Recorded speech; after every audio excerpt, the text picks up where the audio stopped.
Hey, good day, everybody. Hi, I'm Steve Farrell. I am a co-founder and the executive director of Humanities Team. I'm coming to you live from our Humanities Team studio here in Boulder, Colorado. And last minute change of plans. Look at this. Very exciting. Look who my guest is this morning. Karen, thank you for being with me. I'm going to introduce you here in a second. Thank you for asking me to be on.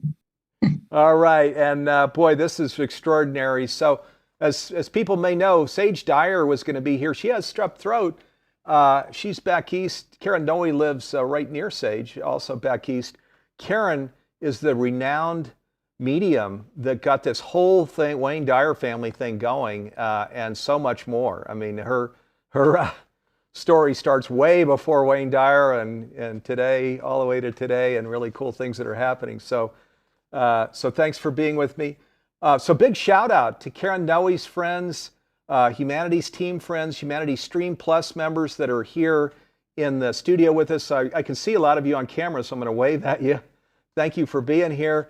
If any of you all want to come on camera and talk to Karen, just put up your hand when we get to the second part of the hour, and we can bring you on camera and you can actually talk face to face with Karen. So this being a live program, we do bring back from the chat your questions and comments. They're right here in the studio. So if you have things that you want to bring to Karen, be sure to just throw them in the chat, and I'll see many of them here, and I'll bring them to Karen before the hour is over. So our theme today is life after death. If you want to accept that there's no such thing as death, kind of giving you a little sneak preview to something here. Let me introduce Karen properly. Karen Noé is a renowned psychic medium, spiritual counselor, and healer with a 2-year waiting list. She is the author of We Consciousness, Your Life After Their Death, Through the Eyes of Another, and the Angel Quest Oracle Deck. She is the founder of the Angel Quest Center in Waldwick, New Jersey, where she teaches classes, gives readings, and practices alternative healing. You can listen to Karen on the Angel Quest show on all podcast platforms. To find out more about her, visit her website at www.karennoe.com. And Karen, thanks again for being here. Gosh, really looking forward to the hour. So many things I want to talk to you about. So glad to be here. All right. Well, let's jump in. So, again, I have had the good fortune of working closely with Karen for years. So I do actually know her story all the way back to early years, when she found that, oh my gosh, I'm a medium, and things happened that were really extraordinary in terms of afterlife that was present. I'm going to skip forward though to this whole Wayne Dyer thing. So just if you were going to share a brief story of how this whole thing happened, where it just broke it out into the open with you and Sage and Serena, the mom, the family, and then a book. Wayne Dyer's wanting to write a book through you and all of this. Do you want to? How did this just all begin? If you wouldn't mind sharing, Karen. Oh, sure. It's a long story, but I'll make it brief. I was always a Wayne Dyer fan. I didn't know him personally. I went to his lectures and I read his books. And then when he passed, I was devastated. I thought the world wasn't going to be the same.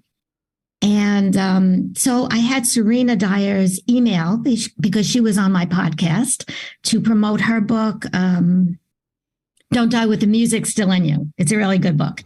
And so I had her contact information. I emailed her and I just said very briefly, I'm so sorry about the passing of your dad. Please know he truly is okay and would want you to be too. Ask him to come to you in a dream, wake you up after the dream so you remember it, ask him to give you signs so that you remember them, and so forth. And I said, by the way, I just came out with a new book at that time. It was called Your Life After Their Death. I'd love to send you a copy. And that was it. Within maybe 5 minutes, I received an email back that Serena did want a copy of my book. And she proceeded to tell me a few of the signs that he's already given her and Sage. And that was it. And I was scheduled to speak at a Life After Death conference in Orlando, Florida. It was about maybe 2 weeks after that to talk about, life after death. But they were going to do a tribute to Dr. Dyer. And they asked me to come a day earlier for that. So I gladly, of course, I came to that. And I was on the bus going from the hotel to the conference center. And on the bus were all the Hay House authors that were going to be speaking at the event, as well as Wayne Dyer's family. I was sitting on the bus, and there was one seat available on the whole bus, and it was next to me, and in walks Serena Dyer. Sat down, and the rest is history. I mean, I could go in detail about all of this, which we do talk about more in the masterclass and so forth, but it was truly synchronistic events, one right after the other. And right after that period, I went home to New Jersey from Florida, and her sister Sage contacted me, who lived in New York. We made an appointment for her and her family a couple of months later, and they came in to see me. They flew in from Florida. The rest of the family was Sage. No, Sage came from New York. Serena, Sky, and Marceline, Wayne Dyer's wife, flew in from Florida for the appointment, and he came through with things that I would never know. And the best part is when I was on my way, I could go on and on, but the best part, when I was on my way to the appointment, I said, Wayne, you better come through. I mean, I've been doing this for many years, but I never had an appointment with Wayne Dyer's family. And as I'm on my way, a car cut me off, and it said Dyer 1 on it. So I knew he was going to come through. And I took my phone out. I'm trying to take a picture, but did you ever try to take a picture when you're driving? Doesn't work. But I told them I was so excited. And for the next 2 to 3 years, he came through he has 8 children and a wife. And I'd be on the phone with 1 or 2 of them every single week, every single day, sometimes, with very pertinent messages. So, Karen, what are the odds? What's the chance that there really is a death and there's just no afterlife and we go to dust? Is there any chance of that or not? Not at all. We're spiritual beings having a human experience. The energy of who we are continues after the physical body. That's not something I think or believe. It's something I know without a doubt. And my wish is for you to know it too. It's actually very scientific. You know, energy doesn't begin and it doesn't end. So if you think of it that way. And the best part is we retain the same personality as we had when we were here in the physical body. If we were loud, like Wayne Dyer, we're still loud. If we're quiet, like my mom, we're still quiet. So they come through in the same way they were when they were here in the physical body, but they do grow and evolve. And they feel that connection to God and everyone and everything. Boy, so I love that you brought in this equation. Of course, Einstein, 75 years ago, is E = mc squared, which, like you say, so energy doesn't go away. Energy is ever present. So here's an equation. And then, oh my God, there's so many mediums, so many near-death experiences. How can you ignore the common thread, story, narrative in all of these, right? Including bringing back, where Wayne is right there for his telling his daughter when she's going to have a baby, present for the birth. I mean, all of these things. You just can't. That she was pregnant. He said that Serena was pregnant and she didn't even know it, and due on the 4th of July, which she was. So she went home and took a pregnancy test. That was the first reading that I ever gave for them. But yeah, I wouldn't know these things. Only Wayne would know these things and so forth. I could bring up some appointments from my past to explain without a doubt that life doesn't end. For example, there was one woman, she wanted to come for an appointment, and I was booked for 2 years. So I said, you know what, come to a class. I was teaching this type of class at my center in New Jersey. And she was sitting there, and this was a couple of years ago, as she was sitting there, I don't remember his name. I think his name was Tom. He started to come through. He said his name was Tom. And she said, okay, Dad, if it's you, where did you hide the money in my house? Because I'm ready to sell my house. I said, okay, I'm just going to tell you what he's saying. Sometimes they don't respond. And he said, it's in the attic, under the pink insulation in the corner. Just lift it up, stash of money there. She said, that doesn't make any sense. I said, I don't know. That's what he's saying. So Class was over and I'm cleaning up. I'm putting all the chairs away and my phone starts ringing. And it's the woman, Teresa. And she's so excited. She went home. She went to the attic. In the corner of the attic, under the pink insulation, she pulled it down and there was a significant amount of money hidden there. I wouldn't have known that. Only her dad would have. So, and I could go on and on with many stories like that I've encountered throughout the years. Right. Boy, that is that's proof, isn't it? Proof of heaven, so to speak, to use the Eben Alexander term. Wow, that is amazing. So let me just share here too. There's a program we created, a free program with Karen, with Sage Dyer, Serena Dyer. It's called Messages from the Afterlife. So we'll get a little the web address up here so that you can go to this. You can register for this free program, Messages from the Afterlife. It's an hour-long program where Karen and Sage and Serena go into much more detail on all of these things that we're talking about here now, how this whole thing with Wayne Dyer started to unfold, that's going on all the way to today. And he transitioned in 2015, so that was 8 years ago.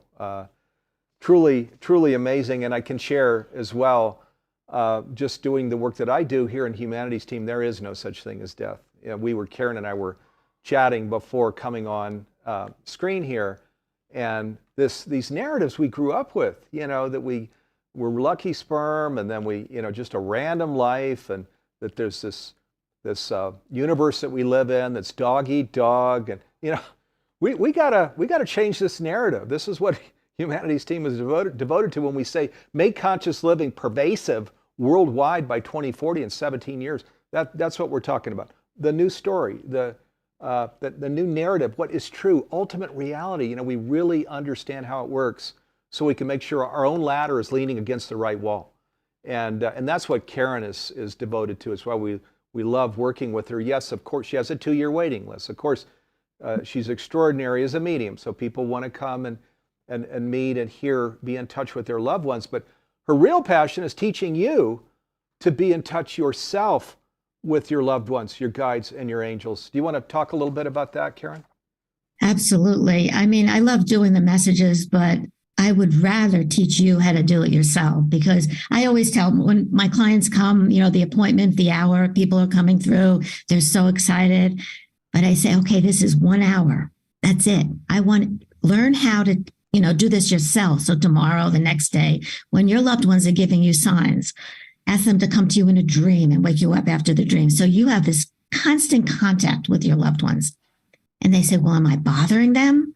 And I say, if you were on the other side and you were able to talk to your living loved one to let them know that you were okay, would it bother you? And they say, no. I say it's the same with them. They want you to know they're okay. They want to connect with you as much as you want to connect with them. And it's very simple ways of doing it. And that's what we talk about in the masterclass. But 2 of the most important things to do is we have to raise our vibration, so it's more on par with the energy of who they are, because they feel their connection to God and everyone and everything, right? When you feel that connection, you'll be able to feel them because they are one with us as well. I hope that makes sense. That's one of the ways. And the second is through meditation, to quiet your thoughts each and every day, because oftentimes our loved ones are speaking to us telepathically. They're speaking to us as thoughts. We're expecting to see an apparition of what they looked like or to hear an audible voice, but they're spirit now. So they don't have the physical body. They're speaking to us telepathically as thoughts that pop in your head for no reason. So what I want you to do is to pay attention when you're thinking about your deceased loved ones. And I don't like the word deceased because they're not really gone, but we'll use it for today to understand those who have made their transition. When they speak to us, the difference between your thoughts about them or them speaking directly to you, here it is. When they speak directly to you, it just pops in your head. It just pops in your head for no reason. For example, after my mom passed, I was driving and I had a thought, hi, sweetheart, I love you. I don't say that to myself. My mom called me sweetheart. So I know how to do this. I'm like, Mom, I love you so much. and so forth like that. So notice the thoughts that pop in your head for no reason. If on the other hand, you're thinking yourself about your loved one, maybe you'll see a picture of your loved one that triggered a thought, That's you.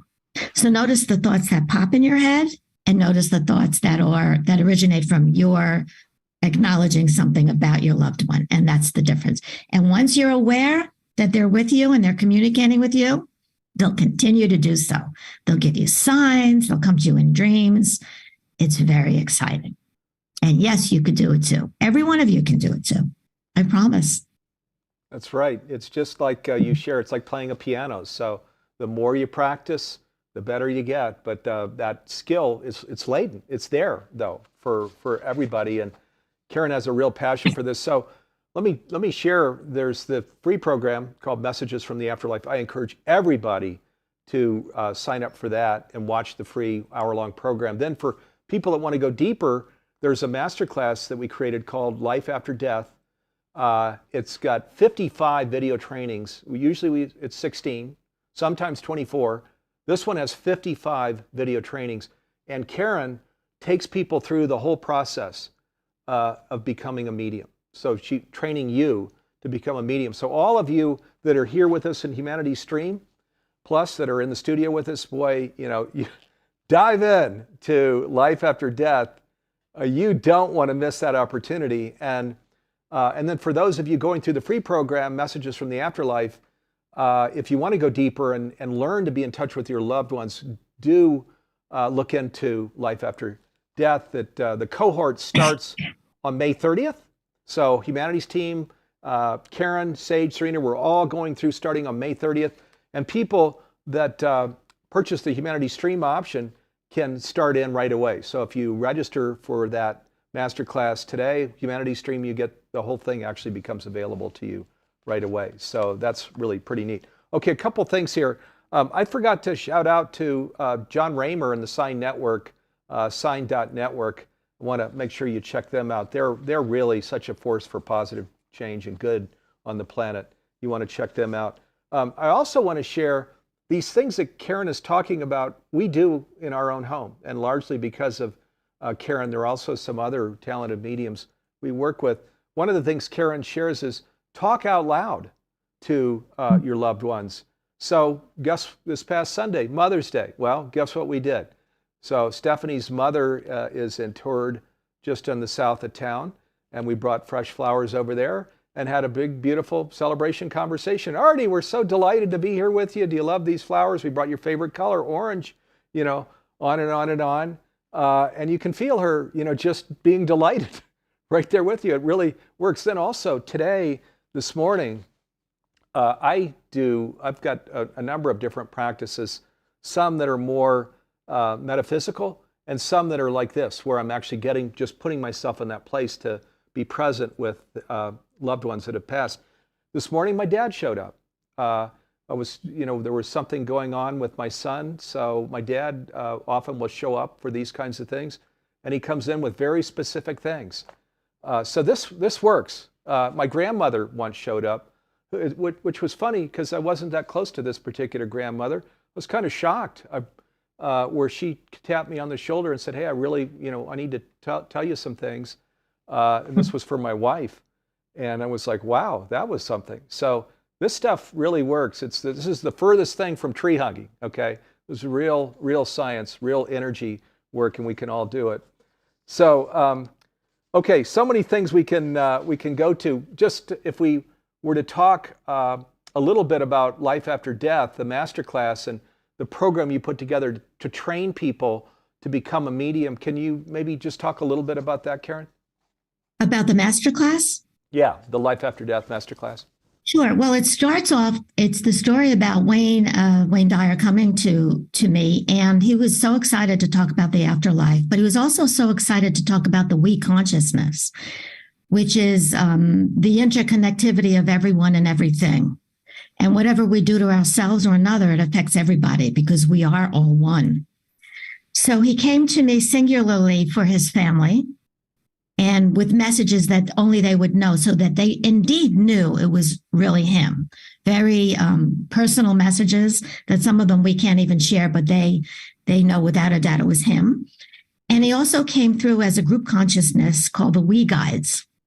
And when he came with the We Guides, it would be hard to differentiate him from the rest of the group. It's similar to Abraham, if you know Esther Hicks, channels Abraham. So they came as the We Guides, and he became one with angels, ascended masters, St. Francis of Assisi, and so forth.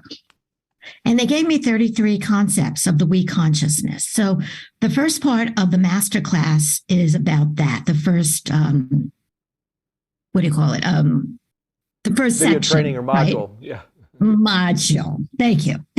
So I talk about that. And every day for the first 33 days of taking the class, you'll receive in your inbox one of the 30, each consecutive concept of the 33 concept.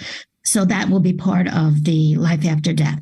Then after that, Sage will talk about her experiences with her dad before and after he passed, and Serena, that's also his daughter, the same.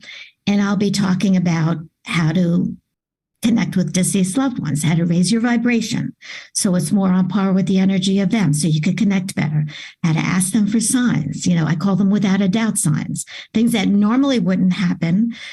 You ask them to come so that you know without a doubt that they're aware of what you've said to them, that they're around you, and so forth. I do meditations and clearing chakras, and we do exercises and fun things like that. So it's very in-depth, and you really will learn a lot. And I was very happy to be a part of this whole thing. Yes, well, you were, extraordinary. And of course, when we have Sage and Serena with us, we did a live program with Karen, Sage and Serena on Saturday, just this past Saturday. And when they're all together, Sage and Serena go, oh my God, Karen, wow, just turned us onto this whole thing. Karen trained them, so they share. Now they're in touch with their dad directly. They know the signs, they know the process, this whole higher vibration thing. So really nice that we have Karen here this morning, because this is really the thing. It's really, as Karen mentions, it's great for the hour where she is the talented medium that she is. And I'll tell you, in our family, Karen has been in touch with the other side, and it is extraordinary. These things that come back, you're just like, wow, I can't even believe that. It is extraordinary, but that's an hour. So, and we have the rest of our life. So what we really want to do is become trained ourselves to just get ourselves in that place, in that high vibration place where we open ourselves up, and then the loved ones can just drop in, as they want to come, to share on the particular topics that you are opening to when you meditate. So let me just share as well on Humanity's Stream. So Humanity's Team is a 501c3 nonprofit for people that don't know. And we're called to create a streaming platform that's unlike anything really in the transformational education place. A true streaming platform that is to TV, laptops, smartphones, tablets, just about any device. And which means that you can come down without clicking through a course, but you can also horizontally, if you want to jump over to Karen's other programs, you can just jump with one click to her other program. She has 77 videos as of today on the Humanity Stream platform. And some of these, of course, are life after death. Some are like messages from the afterlife, but she's also hosted panels on our Global Oneness Summit with amazing mediums and near-death experience people that are extraordinary. So if you're a Stream member, if you go up into search there on the Stream platform, when you go into the library and you type in Karen Noé, it'll bring up all of her programs. Check out some of these panels that are truly extraordinary with near-death experiences and other mediums. So yeah, you don't want to miss that opportunity. So Karen, some things that we could do here at this point. Well, actually, first let me go ahead and bring in a couple of questions because they are coming in. There's some from our friends right here in the studio that are Stream members. So Shannon says, do they form, she's talking about people in the afterlife, do they form soul groups for people they love that are still here? And soul groups, I think, are souls that have passed and can help us can help us even more if we can hear them, which sounds kind of like the we guides thing, but Exactly. Oh, yes, absolutely. And our loved ones, they could form group consciousness like Wayne Dyer did with the we guys, as you said, but they also could come with like-minded energies. So all you need to do is ask for help and they will be there for you. They could help us more than they ever did before. So I'm glad, Steve, that you're hearing from your loved ones and you're able to receive their messages. And the more you pay attention to the messages that just pop in your head, and you'll know they're not from you. Is it right, Steve? Don't they just pop in your head? Like, where did that come from? and you feel The their more energy. you do that, the Yeah. more they come to you. They get excited. They're very excited to let you know that they're with you. Yeah, that they are, and you can feel their energy. My dad had a certain voice, a certain kind of sternness. I feel that whole thing with the message, and like you say, I know he's just delighted to be here. When he passed, there was a shooting star that went right through the sky. Stephanie and I both saw it, and what we felt in that moment was he was saying, "I'm going to support you from the other side." With Humanity's Team, there's so many things we're doing, to create conscious living worldwide, and man, my dad is right there, just coming in all the ways that he can to support us. So here's another question. This is from Susan. She's also in the green room with us, and she says, "Are there situations where a person wants to communicate with a transitioned loved one, but the transition person can't or doesn't want to communicate?" Yes, that does happen. It doesn't happen often. And if somebody comes to see me and they want to communicate with, say, an aunt or uncle, whoever they wish to communicate with, you can't make it happen. You cannot force it to happen. If they're there, they're there. It's like inviting someone to a party and they don't come. But I say that doesn't happen very often. Sometimes people ask me, is my loved one mad at me? And the answer is, without a doubt, no. After you leave the physical body, you're one with God. You feel that connection of love and peace, and you could see through everyone's eyes, So you feel that love and connection. Oftentimes when somebody comes through, somebody that wasn't so nice, they go through a life review, right? And they say to the living loved one, "I'm sorry, I shouldn't have hit you over the head with the mirror." I'm just giving you some examples from what happened in my readings. "Shouldn't have hit you over the head with the mirror. That made you feel badly," and so forth. Or, "I wish I would have told you how much I loved you, but I didn't. And now it's my chance." So I tell people, don't wait until it's too late to tell your loved ones how much you love them. Tell them why and how, and, try to see through their eyes how you're affecting them right here and now, before you leave the physical body. And you'll create peace in your life right now, right here. You don't have to wait after you pass. So I know I go off on a tangent, but I get very excited. No, it's important. In fact, I'm going to just lean into what you said, Karen, which is what you emphasize, other mediums and also the near-death experiences emphasizes this life review. We once we transition, we go through that life review. It's not like a recording. It's actually being present, where you're actually feeling the energy and thoughts of those around you throughout your life. And then you kind of come to understand, do you want to then do something different, in a next life? So if that's the life review, and it's not looking at the Maserati and the mansions and the bank accounts, but it's looking at how loving were you, then, if our ladder isn't against that wall now, of how loving were we, good time to move our ladder, because at the end of our life, it's the only thing that counts, right? Exactly. Absolutely. So here we have it. And of course, the divine feminine, which in this, as we talk about conscious living, there's always talk about the divine feminine, which brings this in. But for us males, and for some women too, this whole alpha male thing of just break that competition, just want to do anything in the world to win, often at the expense of relationships close to us. It just doesn't, that's an old narrative. We got to get rid of that one. That one doesn't serve us. It doesn't serve the world. At the end of our life, man, if we get stuck in that whole those tapes that are playing in our head, it's sad, really.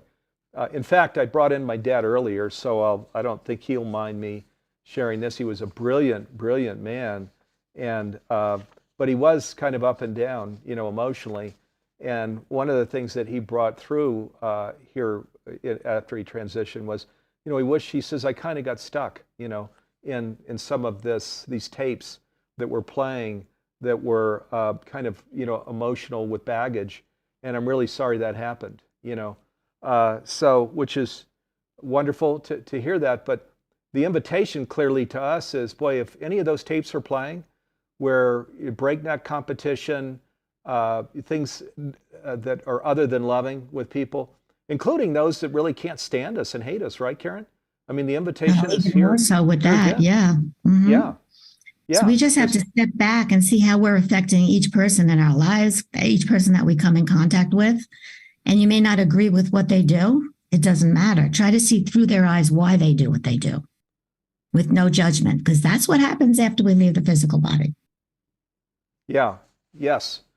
Boy, and in this last Conversations with God book, where it talks about highly evolved beings out in the universe, and it's talking about their practices, and it's brought in to the conversation because it's brought in the context of, your world here on the earth. It's trying to find its way. We're trying to mature as a species, right?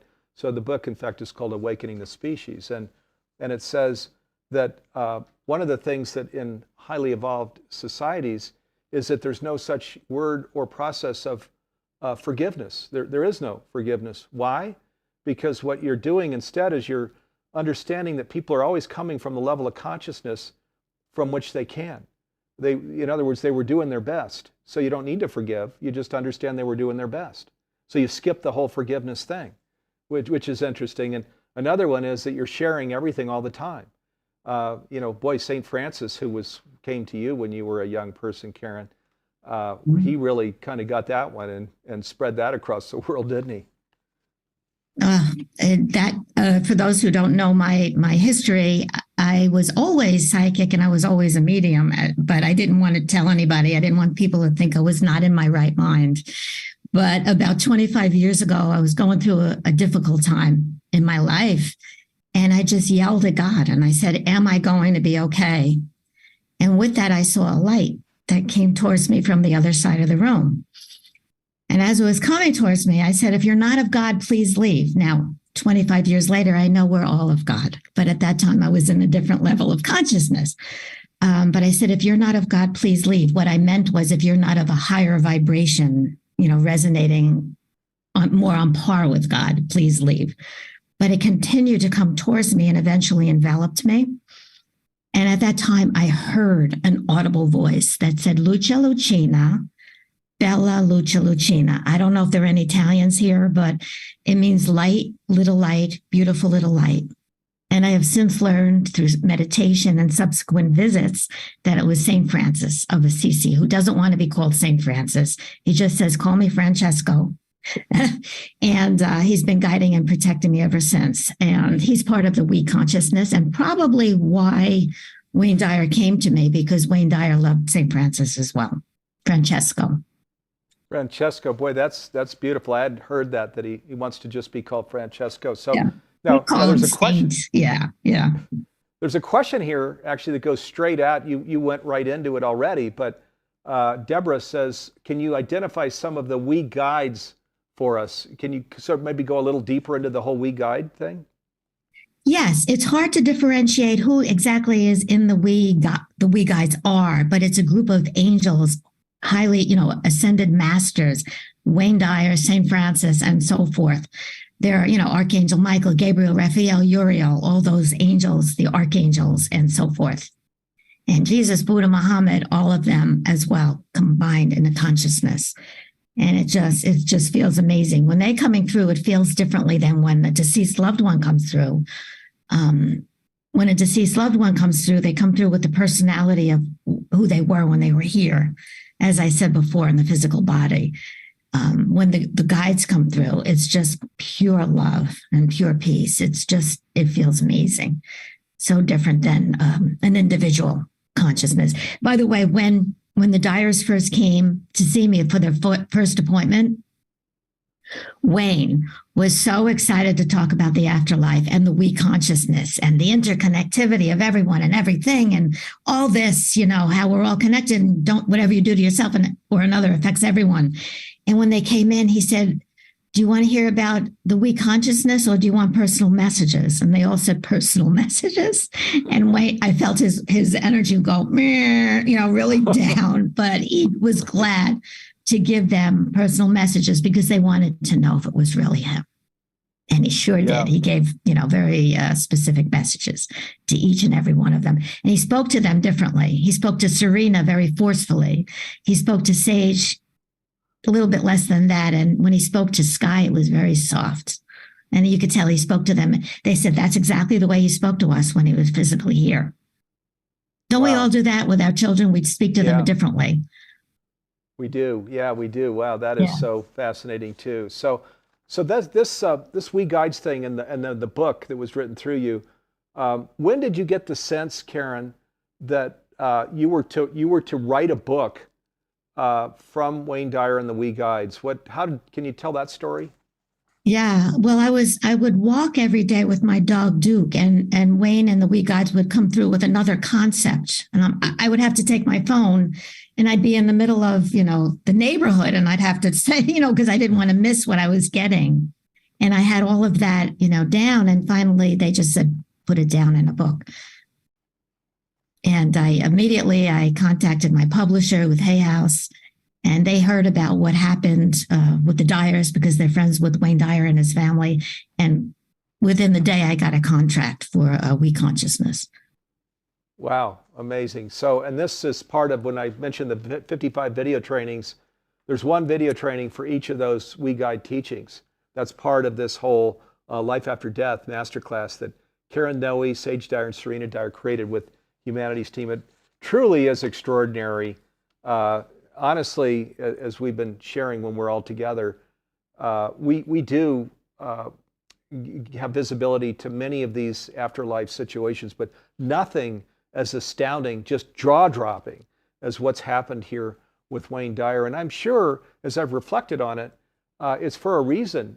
This is what he devoted his life to when he was here, is helping to help people to come into this higher consciousness, so we can create conscious living worldwide and get rid of this whole existential crisis thing, because we're living so beautifully here on the earth. And so, boy, he is now from the other side. He is helping big time to lift the veil to where, 10 years ago, if you talked about UFOs, people would go, oh, come on, UFOs, seriously. Today, people are like, yeah, I get it. I mean, even the military, everywhere, there are pictures and stories of UFOs. We get that it's real. So the same thing, I'm sure, will be happening with this whole notion of death, where 5 years ago, we don't die. Oh, come on, you're clearly you're a new ager, tree hugger, or something. We're now entering, the light is coming on. We're entering this age where, we're just really not maturing as a species, where we don't get that this notion that there is no such thing as death. Energy can't die. So, Karen, do you want to say anything about that? Oh, there's so much I want to say about the UFOs. First of all, yes, there are UFOs, and I've meditated many times, and I've connected with those from other dimensions. They don't have to come in a UFO, by the way. They are here on planet Earth trying to create peace on Earth so we don't ruin our planet. And they're, within certain people, star seeds and so forth. And sometimes people don't even know that they're an Earth angel, I call them, not from here. But you could tell they're different. They're here for a purpose. Steve, you may be an Earth angel. You may be from a different, if you think about, let's talk about this. If you believe in reincarnation, and I think most of us do, why would we keep coming back to the same planet? Why would we do that? If there's a vast universe, why would we keep coming back to the same planet over and over? We wouldn't. So there are other dimensions, other planets, other galaxies that they're so more highly evolved than the typical person that's here creating war and everything. And they're here to make change here on planet Earth. That wasn't your question, but I just had to say that. Yeah. About you. They don't have to come in a UFO. Right. They're here right now. Yeah, I'm with you. Yeah, because this is the moment. This is the great shift of the ages that's happening. And that's how we get rid of this notion of existential crisis, where just like Einstein said, that we have to, that you could never solve a problem at the same level of consciousness, right? It's that quote we're all familiar with 75 years ago. Well, so this is what this shift of the ages is coming in. It's a raising of consciousness thing, that we can't solve these problems at the same level of consciousness. We've got to raise our consciousness. And that's what Karen's devoted to. It's what Humanities Team is devoted to. But by the way, I've never shared this in a Humanities Team context. I've shared it with my family many times, that I grew up with, my sixth sibling and my mother. But my brother and I, when I was in the 4th grade, had a paper route very early in the morning. It's still dark, delivering Sunday papers. And there was a UFO. We were standing together delivering papers, and it was like, wow, there was this spinning UFO that was not that, this was at a distance of less than a quarter mile. I mean, just really right up over homes. And we're just sitting there in awe. Fortunately, the two together, because nobody would have believed us if we'd gone home and said it separately. But we were together, we both saw it. And then when it moved, it moved so fast that human life would have been crushed, because you can't, one, we don't have any automation that could move that fast. And two, human life, I mean, you wouldn't have enough cushion, inside of such a vehicle to protect human life. You'd be smashed, by moving that fast. So it was, my brother and I to this day are like, what was that? I mean, it was a UFO. But tell them to come back. Tell them, come back. That's fascinating. Yeah, right. I know. No kidding. Yeah. So my mother says, and boy, I don't I'm like sure the glad they word didn't. alien. Yeah. I'm sorry. Yeah, she says, I'm glad they didn't capture you. And I said, these aren't, this isn't their thing, trying to capture people. They're trying to help, right? Create peace on earth. Right, Karen? Right. And I don't like the word aliens, because they're one with us too. We're one with everyone and everything, including those from other galaxies. That's the thing. After we leave the physical body, we feel that connection to everyone and everything, including, I don't like the word aliens. I like the word extra celestials. Yeah, right. Use that word instead. Highly evolved beings, right. And they're just here to help. And I'm sure these crop circle things are just, this is why they're all so beautiful. These crop circle things, it's probably all part of the same thing of there is intelligent life here, and they're wanting to help. This is the shift of the ages occurring now, this moment where we mature as a species, and I say mature as a species, some of the things, it's not only UFOs and death, but breakneck competition and doing these things that are me, not serving kind of the greater good. There's no real lasting, happiness or joy in that. So, and we all know that now. So now, where we mature as a species, we just get that, it's about being a loving presence. Maybe I'll try that, see how it feels. Maybe I'll keep doing it if it feels good, right? And that's the simple process of maturing as a species, huh, Karen? Oh, absolutely. And I'm sure all of you resonate with that. Did you ever help someone, how good you feel when you help somebody else? And you could be in a funk, you could feel, something's going on in your life, but then you help somebody. It really does uplift you, because that other person is you in reality. Yeah, exactly. They're all 8 billion faces of the one, so, and like you say, in the afterlife, boy, if we don't feel that now, we sure will when we transition. It's just a big, loving container, right? Where that whole connection with God and each other and life throughout the universe is just that is our only recognition. It's our only reality, isn't it? Absolutely. Yes. So Karen, there's a question here from Franny, and she's wanting to understand your personal story better, just how you developed your gift, and when did you realize the gift? I think you did, tell the St. Francis story there, and how did you develop it? I mean, could you unfold your personal story a bit more here? I have a crazy story. When I was younger, I don't know, I came in with these psychic abilities, but let me say something. We all have psychic abilities. We just have to tap into them and learn how to appreciate them and, use them. But as a child, my grandmother had a bookie. She played the numbers. And she would say, Karen, what number is going to come out? And I'd tell her and it would come out. And my father used to take me to the racetrack. Now I'm an animal activist and I don't go to the racetrack, but my dad is in his 90s. God bless him. And every now and then he'll say, I want to go to the track. And I don't go to the track anymore, Dad. I don't do that, but in any case, that's how it began. I used to have dreams before they happened. They were called precognitive dreams. I dreamt of my cousin. I was a little girl that she was going to pass and her house was on fire.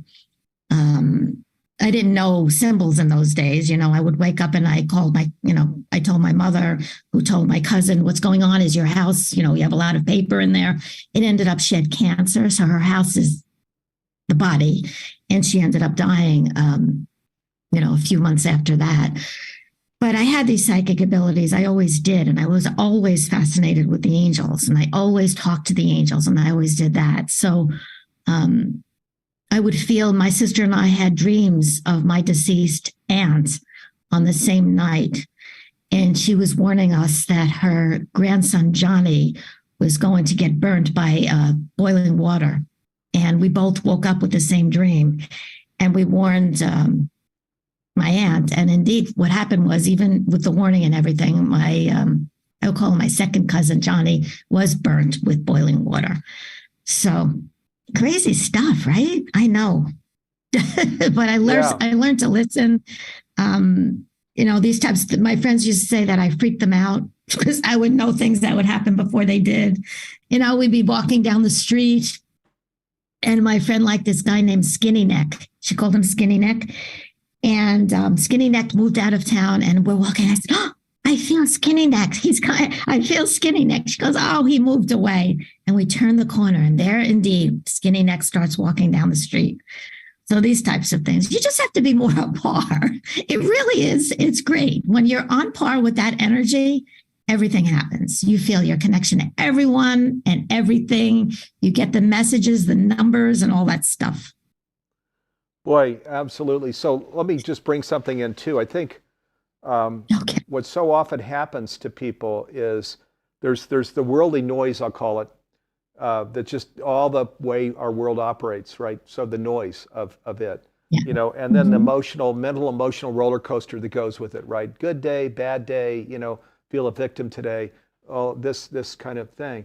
And too often, I think people get stuck, in the worldly noise and that roller coaster, instead of really doing this work with meditation, with the intention, with metaphysical, where we really stay connected to ultimate reality. Scientists now are calling it the unified field, right? To this universal consciousness. Scientists are bringing this in. So, and this is really where I think the work is done. Once we really understand how life works, what ultimate reality is, and then we do this work of meditation and staying connected and in that resonant field and so on, in that high vibration place, then it's like, I often call it, it's like drift diving if you've done that, where you were scuba diving or snorkeling, and you just put your hands out and you're just in this kind of nice, smooth drift diving like thing. And it's not that there aren't challenges. There are people that know my story. I've got a son that is going through lots of challenges. There are challenges in your life, but you're just so, you're living your life from a place of ease and from a place of guidance and support and higher vibration, where you're feeling good and not stuck in that crazy roller coaster life thing. And this is the big decision that we all make, and on the conscious journey, where we really understand how it works and then start creating the daily practices that keep us connected in that resonant field, in that loving place, in that higher vibration place. Do you want to talk about this, Karen? Yeah. So if we want to connect with those who've passed, or feel our connection with everyone and everything, for example, we have to be more on par with the energy of who we really are, which is God. God is within every one of us. Okay, not just Karen Noé or Steve Farrell. All of us have God within us, and we're all miracle workers. The only difference between a miracle worker and one who's not is that the miracle worker knows that they are. In order to do so, we have to raise our vibration to be more on par with this energy. And one of the best ways to do that is to meditate. Praying is talking to God and the angels, but meditating is listening. And in any relation, you need to listen as well as to speak. right? So set aside time every single day. Even I hear all the time, but I can't quiet my thoughts. I can't do it. Doesn't matter. We're programmed for our thoughts to go a mile a minute. So just set the intention, try 10 minutes a day, make it 20 minutes a day if you can. With that intention every single day, I wake up very early every morning because I set the intention, connecting with God, source, so that I could connect later on with my appointments and so forth. And it's the best way to start the day. I get up at 4:45. Not telling you to do that, but I do it every single day, and I wouldn't do it any other way. So I always tell people it's like tuning into 1300 AM, but you want 1400 FM. You won't be able to connect with your loved ones if you're not on par with who you really are. So raise your vibration, meditate, go out in nature, become more compassionate. See through the other person's eyes. And there's so many things that we could do to raise our vibration so it's more on par with the energy of who we really are. Oh man, yeah, I get up about that time too, right around 5 a.m. Yeah. I go to bed early. I get up really early. Yeah, and we've got just a really beautiful view here at the home. And I'll do actually 2 or 3 or 4 of these, sometimes where I'm connecting with loved ones, sometimes more metaphysical, where I'm just feeling and desiring, the whole deep desiring thing that brings that future to you. But it just sets my day and sets my life really just right on track for the way that I want it to be, bringing the things to me that I want, doing programs like this, making sure I'm in the energy that I want to be in. It's so important. So yeah, can't say enough about doing these kinds of things to really set our day and set our life. So there's a question here from Hilda. Karen, Hilda says, how come we don't remember our past lives? I'm 90 years old and I still fear death. I don't know why we can't remember our past lives, but first let me tell you, there's nothing to fear. Just read any book about someone who has had a near-death experience. That's someone who has been declared clinically dead and they come back to talk about it. It was always amazing. They are able to see their loved ones who crossed over. They feel their connection to God and the angels, and they see the light and so forth. I have to tell you, there's absolutely nothing to fear. Sometimes they don't want to come back. Not sometimes, most of the time, if somebody has had a near-death experience, they don't want to come back here in the physical body. So there's nothing to fear. It's beautiful on the other side. But I don't know why we don't remember our past lives. Maybe it's a good thing. Yeah, Conversations with God does talk about that. And what it says is that, it's sort of like, a life is sort of this fresh, you've got an easel, fresh paper, fresh colors, fresh everything. And if you remembered past lives, it'd be just too full of other minutia that doesn't allow you to really go fully out onto this new, fresh journey with all of these new relationships, new things that you can do. That's what Conversations with God says. The other thing that Conversations with God says, which is what Karen and I are talking about here, is that there's a children's book actually called Little Soul in the Sun, and which is the whole cosmology of Conversations with God. And the child comes to God and says, God, I want to be the light. And God says, well, you are the light. And God says, and then the child says, I know I'm the light, but I want to be I want to not just know I'm the light, I want to be the light. And God says, well, you're going to have to go to where there's darkness, if you want to be the light. That would mean embodying and then going down, and there's going to be, darkness, which means it's going to be challenging.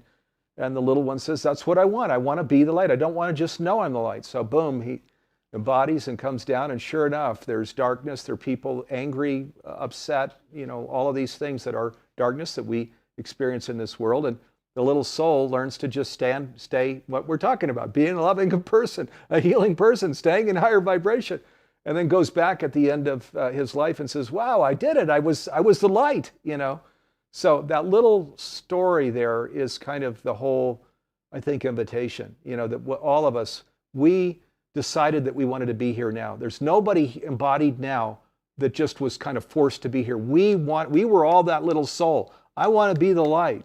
And during this momentous occasion, this shift of the ages, I want to be the light. And that's why we're here. And if you're watching us now, it's no coincidence. You wanted to be the light. You wanted to be here to help this earth these 8 billion of us here, animal life, plant life, the earth herself, to steward this and to make this transition. And what a beautiful place to end up here, huh, Karen? Because this is really what your work is about and ours is about. Could I say one thing? When you turn on the light, the darkness goes away. Right. Yeah. So, boy, and even Martin Luther King Jr., right, said, darkness can't heal darkness. Only light can do that. Yeah. So, I mean, all of these figures, this is really it. And so, and boy, I mean, this is so much more joyful, right, than walking on that roller coaster of, oh, it's a bad day. The moon is in retrograde. We can do that if we want. There's an easier way to live our life than that, huh, Karen?